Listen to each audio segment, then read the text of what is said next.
वज़ीर-ए-आज़म को ये तशवीश क्यों लाहक है कि सज़ाओं के हवाले से उन्हें ख़त्म कराने के लिए कोई रास्ते निकाले जा रहे हैं? नहीं, वज़ीर-ए-आज़म को कोई तशवीश नहीं थी। वो तो एक बैकग्राउंड में बात हो रही थी।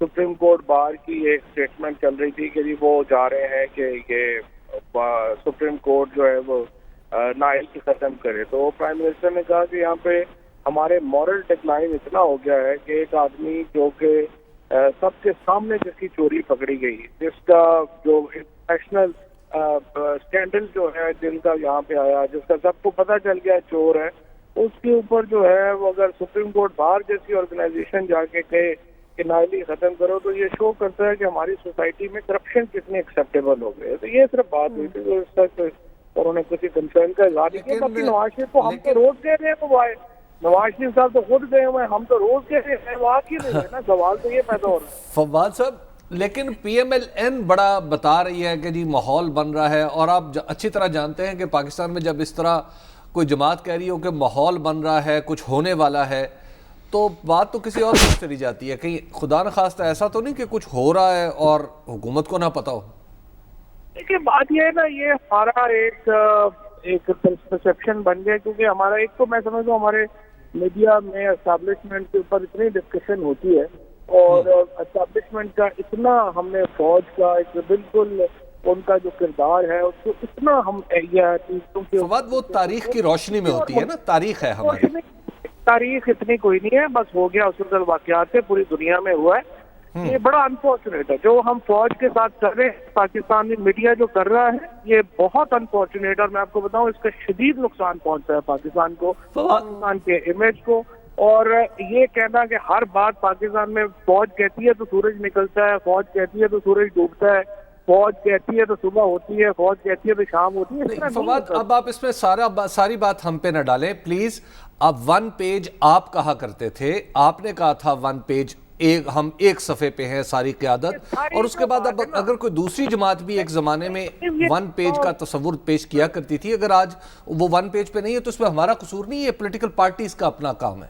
पहली बात तो यह है कि 1 पेज 2 पेज पे इशू ही नहीं है, ये सारा सिर्फ मीडिया यूज करता है। मीडिया की वजह से ये अनफॉर्चुनेट एक परसेप्शन बन रहा है, और I think we need to do something, some legislation must come, और इसको रोकना चाहिए। इससे हमारा इमेज एज ए नेशन खराब हो रहा है। और दूसरी तरफ ये जो सियासी बोले अपनी कद बनाने के लिए भी इस तरह की गुफ्तगू करते हैं, जिस तरह आपने अभी अयाज सादक का टुकड़ा सुनाया, या ख्वाजा आसिफ जैसे लोग जो जब जेल में होते हैं तो भीगी बिल्ली बन के अंदर बैठे होते हैं, जो निकलते हैं तो इस तरह की बातें शुरू कर देते हैं। मतलब उसको शर्म इस बात की नहीं है उसे कि फॉरेन मिनिस्टर पाकिस्तान का, डिफेंस मिनिस्टर पाकिस्तान का वहाँ पे दुबई में एक फर्म से महीने की तनख्वाह ले रहा है, उस पर शर्म नहीं आ रही है। इससे जो हो रहा है उससे बड़े, और हमें कोई शर्म ही नहीं है, रोज एक एंकर बैठा के उसका इंटरव्यू ले रहा होता है। फवाद चौधरी साहब, क्योंकि आप कानूनदान भी हैं, आप वकील हैं पेशे के पर्सपेक्टिव से, अगर ये इनकी नवाज शरीफ साहब की जो नाअहली है उसको ख़त्म करना हो, तो क्या सिर्फ एक आईनी तरमीम के थ्रू ही हो सकता है, या कोई और भी तरीका ऐसा है जो कि आपने कहीं पे सुना उड़ता उड़ता के प्लान हो रहा है? क्या तरीका होगा कानून में, आइन में क्या तरीका होगा नाअहली ख़त्म करने का? नवाज शरीफ की नाअहली का इशू तो बेसिकली देखें ना, वो तो नैब लॉ के तहत कन्विक्टेड है, और नैब लॉ जो है उसमें तो प्रूव हो गया कि उन्होंने जो पैसे थे वो चोरी बनाए और करप्शन की, लिहाजा वो तो नैब लॉ जो है वो कहता है। चौधरी साहब, सॉरी कता कलामी की माजरत, उनकी नैब की कन्विक्शन तो बाद में हुई ना। पैनमा के अंदर 62(1)F पे सादिक और अमीन के ऊपर कन्विक्शन हुई, जिसका रिव्यू फाइल हुआ, सुप्रीम कोर्ट ने रिव्यू डिसमिस कर दिया और कहा कि ये ताउम्र नाअहली है। तो 62(1)F की नाअहली के ऊपर उनको ताउम्र नाअहली हुई थी। नैब की कन्विक्शन तो फिर उसके बाद 6-8 महीने बाद हुई।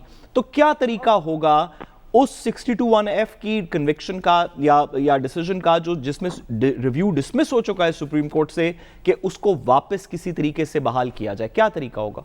नवाज शरीफ की हद तक ना ये बहस इररिलेवेंट है, आर्टिकल 62 की बहस, क्योंकि नवाज शरीफ जो है उसको कन्विक्शन नैब लॉ में भी हो चुकी है।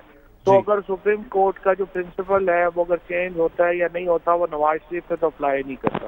नवाज शरीफ की जो कन्विक्शन है वो तो सिर्फ तभी नाअहली तब भी खत्म हो सकती है कि आर्टिकल 62 में तो पहली सुप्रीम कोर्ट की जो नाअहली है, दूसरी नैब लॉ की नाअहली है। तो नवाज शरीफ जो है वो डबल नाअहल है, एक सुप्रीम कोर्ट से नाअहल है, एक वो नैब कोर्ट से नाअहल है। اور یہ دونوں جو ہے obviously لمبا پروسیس ہے, اب دیکھیں گے بعد میں کیا. وہ نواز شریف کا یہ ایک پرانی ایک سمجھے یہ جو نواز شریف والا چیپٹر ہے نا پاکستان کی تاریخ میں, یہ گول ہو چکا ہے, یہ بند ہو چکا ہے. پاکستان آگے چلا گیا, نواز شریف اور زرداری سے ملک آگے نکل گیا ہے, وہ پیچھے رہ گئے. اچھا فواد چودھری صاحب, ایک بات یہ چل رہی ہے کہ آپ کا جو اتحاد ہے حکومتی, اس کے اندر کچھ دراڑیں پڑی ہیں, کچھ کریکس اس کے اندر آئے ہیں. ایم کیو ایم یا پی ایم ایل کیو یا جی ڈی اے, اس طرح کی پارٹیز جو ہیں وہ غور و فکر کر رہی ہیں, یا جو اپوزیشن یہ تاثر دے رہی ہے کہ ان کے ساتھ کچھ بات چیت ہو سکتی ہے. اور پھر آپ کی اپنی پارٹی کے اندر بھی کچھ ایسی آوازیں اٹھ رہی ہیں کہ وہ آپ کی پارٹی کے اراکین پرفارمنس سے مطمئن نہیں ہیں. تو یہ تو ایک راستہ ہو سکتا ہے نا آپ کو مشکلات میں گھسیٹنے کا. دیکھیں بات یہ ہے, یہ جو پاکستان میں اس وقت لیڈرشپ ہے نا, ساری ریزینٹمنٹس بھی ہوتی ہیں. پارٹی ہم تقریباً آپ سمجھیں کروڑوں ووٹ لے کے پی ٹی آئی آئی ہوئی ہے. اس کے بعد اس وقت ایوان میں جو لوگ موجود ہیں سارے لاکھ 1.5 لاکھ ووٹ لے کے آئے ہوئے. تو ان کے اگر ایشوز ہیں, ان کی باتیں ہیں, وہ باتیں ہوں گی. ہم کوئی قبرستان تو نہیں ہے نا, ہم ایک جیتا جاگتا ملک ہے اور اس کے اندر آوازیں ہیں, ایک ڈیموکریٹک ملک ہے, اس کے اندر ایشوز آتے ہیں, اس کے اندر گفتگو ہوتی ہے. اور ہم تو بڑی لاؤڈ ڈیموکریسی ہیں اور ہر طرح کی آوازیں آتی ہیں.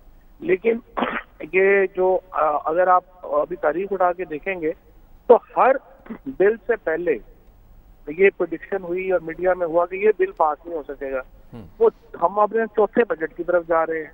اپوزیشن کی حالت یہ ہے کہ آپ صادق سنگرانی جو کہ سینٹ کے چیئرمین ہیں اور مرزا آفریدی جو وائس چیئرمین ہے, سینٹ میں کاغذوں میں اکثریت اپوزیشن کی ہے, وہ ان کو ہٹانے کے قابل نہیں. باقی انہوں نے کیا کرنا ہے.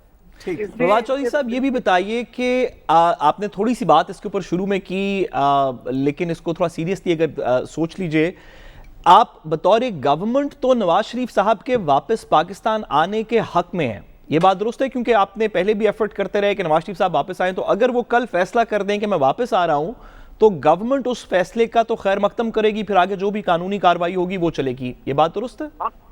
حق میں نہیں ہے, ہم شدید کوشش کر رہے ہیں کہ ان کو واپس لائیں. وہی چھپ کے بیٹھے ہوئے ہیں وہاں پہ. ہم نے تو انہوں نے دیکھو وہ کبھی ایک اپیل میں چلے جاتے ہیں, کبھی دوسرے میں چلے جاتے. پہلے تو دیکھیں نا, عدالت جس نے ان کی گارنٹی لی تھی, ان ججز کو چاہیے تھا کہ وہ اس کے اوپر گارنٹی کال کرتے. Shehbaz Sharif should be behind the bars by now. ابھی پرابلم پاکستان میں کیوں جو ہے ہم رول آف لا جو ہے وہ کیوں اسٹیبلش نہیں ہو رہا؟ کیونکہ بڑا جب چلا جاتا ہے تو لگتا ہے یار یہ تو مذاق ہے, کوئی بات نہیں ہے, ہر چیز بھی پاکستان میں مینیجیبل ہے. ہر اس وقت جو آپ نے ٹرانسپیرنسی کا وہ دیکھا جو آیا, پرسپشن انڈیکس آیا, کیوں ہمارے جوڈیشل سسٹم ہے اور ہمارا جو تو فواد چودھری صاحب جس طرف آپ اشارہ دے رہے ہیں کہ شہباز شریف صاحب کا ایک ایفیڈیوٹ ایز گارنٹور موجود ہے کہ نواز شریف صاحب واپس آئیں گے, اور وہ نہیں آئے اس گارنٹی کے مطابق, تو گورنمنٹ نے اس ایفیڈیوٹ کو امپلیمنٹ کرنے کے لیے کوئی پٹیشن کیوں نہیں فائل کی, عدالت سے واپس رجوع کر لیتے سر؟ نہیں, وہ تو سب کچھ کر لیا ہم نے. تو اس کے بعد 3 پٹیشن میں جو ہے وہ یہ جو ہمارا ایف آئی اے کے کیسز ہیں ان میں چلے گئے. شہباز شریف کے اوپر جو ہے وہ کیس ہو گیا. لیکن میں آپ کو بتاؤں, آپ اور میں وکیل ہیں, اور میرا اور آپ کا انٹرسٹ یہ ہے کہ جوڈیشل سسٹم کے اوپر ٹرسٹ ہو, اور جوڈیشل سسٹم کے اوپر لوگوں کا اندھا اعتماد ہو. کہ جب اس طرح کے فیصلے آئے, آپ نے ایفیڈیوٹ لے کے اس کو جو ہے وہ جانے دیا, بعد میں وہ نہیں آیا, گارنٹور ماشاءاللہ لیڈر آف اپوزیشن بن کے اس تک ریٹنگ کر رہے ہیں. یہ تو جو چیف جسٹس صاحبان ہیں اور جو ججز ہیں ان کے سوچنے کا کام ہے نا. آپ کس طرح سے جو ہے وہ اپنی جوڈیشری کا مورال جو لوگوں کے اندر جو ہے وہ عزت واپس لائیں گے اگر آپ اس طرح کے فیصلے کے اوپر امپلیمنٹیشن